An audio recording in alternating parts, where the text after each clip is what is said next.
Iowa's just around the corner. We're right there at the door. And it's going to come down to this. And on this road, what we've seen, and we can't deny it, is corporate media propping up Joe Biden every step of the way, guys. I mean, it's the death of truth and honor and justice and reality that Joe Biden's even in this thing up to this extent. Horrible policies. And even a worse rapport with voters, an incoherent message. We've been at able best. to cherry pick the best from every single continent. The people who come here have determination, resilience. They are ready to stand up and work like the devil. So You're a damn liar, man. That's not true. And no one has ever said that? No one has proved that? I see it on the TV. You see it on the TV. Our 21-year-old son said the other night, I wonder if Joe Biden would consider choosing a Republican as running mate. The answer is, I would. At worst, it's toxic. You know what? Just unbelievable. Now, let's go to another clip. I got another clip, guys. Now to our exclusive interview with former Vice President Joe Biden, locked in a tight race with Senator Bernie Sanders and others ahead of Monday's Iowa caucuses. Mr. Vice President, thank you for joining us this morning. You just heard the president there. Impeachment Glad to be here, light. George. He said impeachment light, they're going to crush you in November. Well, I'm glad he's acknowledged it's going to be me. He's so worried about me, he got himself in this mix to begin with. Look, I find this defense absolutely astounding. Yeah, he did it, but it doesn't matter. I mean, George Washington's rolling over in his grave with his farewell address saying, the greatest threat to republics is being interfered with by foreign countries. But anyway, Mr. Vice President, as you know, Dershowitz didn't do the same constitutional law I did. Well, let's talk about the Constitution a little bit, because your former colleague Lamar Alexander criticized last night when he made his announcement a wholly partisan impeachment, and that echoed your position during the Clinton impeachment. I want to show our viewers. It would have been wrong for Richard Nixon to have been removed from office based upon a purely partisan vote. No president should be removed from office merely because one party enjoys a commanding lead in either house of Congress.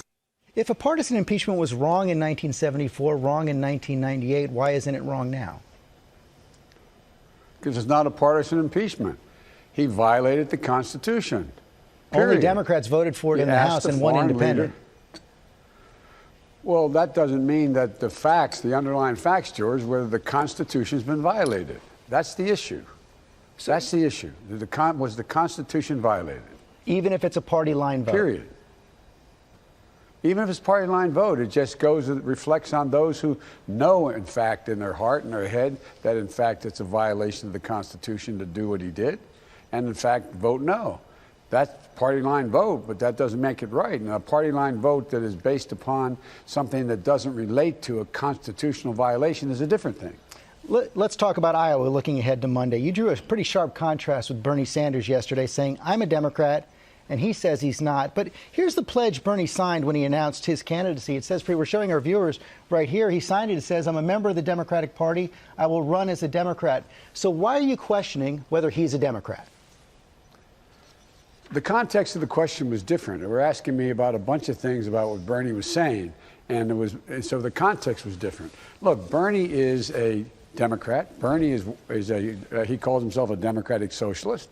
We have a different view on a whole lot of things. He's a decent guy. I don't think he should be running. That wasn't the question. The question is whether or not who's best prepared on day one to try to reunite this party and the country, as well as stand on the world stage and reassert our role in the world. That was the issue. That was the context of what we're talking about. You've been saying the party has to unify to defeat Trump. So does that mean that if Bernie Sanders does win the nomination, you'll endorse him and campaign for him? Yes, I'm going to. Whomever wins the nomination, I'm going to endorse. Well, let's talk about some of the... Guys, I can't play no more Joe Biden, man. I can't play no more Joe Biden, bro. I just can't. I can't do it, man. You're not going to make me listen to more Joe. And I'm sorry for anyone who had to listen to it, who didn't want to listen to it. I understand you're like me. You have a low tolerance for bullshit. Hey, Joe, in the beginning there, he wasn't getting out the blocks. I didn't understand anything he said at the beginning. He was like, all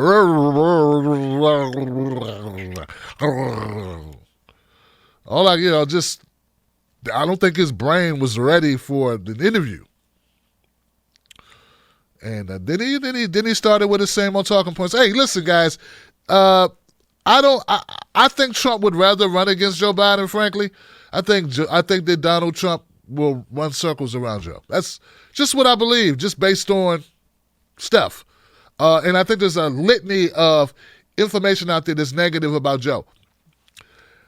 The only thing they keep saying about Bernie is socialism. I don't think that's enough. I really don't. I don't think that's going to scare people the way they think it's going to scare people. I think it scares the establishment because they know what it means. They know what democratic socialism means. It means no more hoarding all the money. You bastards. That's what it means, and that's who really has a problem with it. All right. We're a socialist-like country to begin with. I think Ben Dixon said, it's like just imagine the fire department.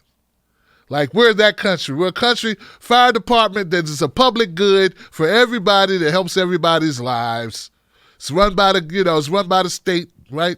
States, right? Well, anyway, that's sort of like the type of democratic socialism. And to a socialist, Bernie's barely qualified for democratic socialism. He's not radical, nowhere near radical enough. He wants things like health care.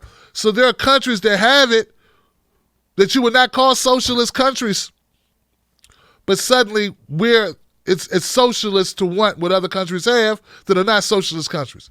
So it doesn't make sense. It only makes sense if you listen to the goofy people on cable news media. And the more I listen to Joe Biden talk, the more I wonder, like, Jill, come get Joe. You know? Jill, come get Joe.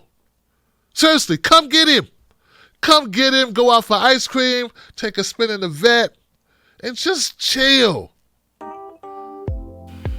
Joe, we got it from here. Thank you for all that you have destroyed. Thank you for all the lies you've told. Thank you for mass incarceration, bailing out on Wall Street, the wars, all of it. But it's time you shut it down. You can't beat Trump. I don't know a better way to put this. I don't know how to say it any better. Maybe just use your name, Joe. Joe Biden, you know. Joe Biden. Joe Biden. No, you're done. Go.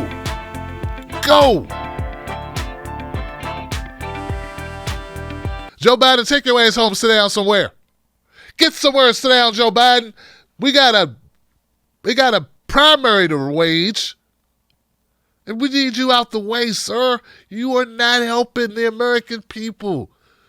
You are a sellout to Wall Street, the big pharmaceuticals, and any other corporate interest. You won't change anything, and we need things to change for poor people.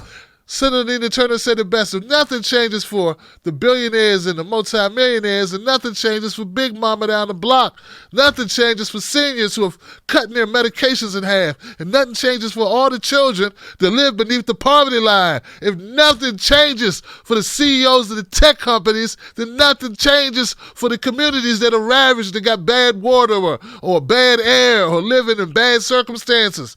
If nothing changes for the military-industrial complex and the profiteers of our bomb-making machines, then nothing changes for all the Americans out there who are struggling, who are working gig jobs in the gig economy, who have no benefits. If nothing changes with your Botox that's got your face shot up with the chemicals and the ping, if nothing changes. Really, guys, really, here. We need some real, not that fake Obama change.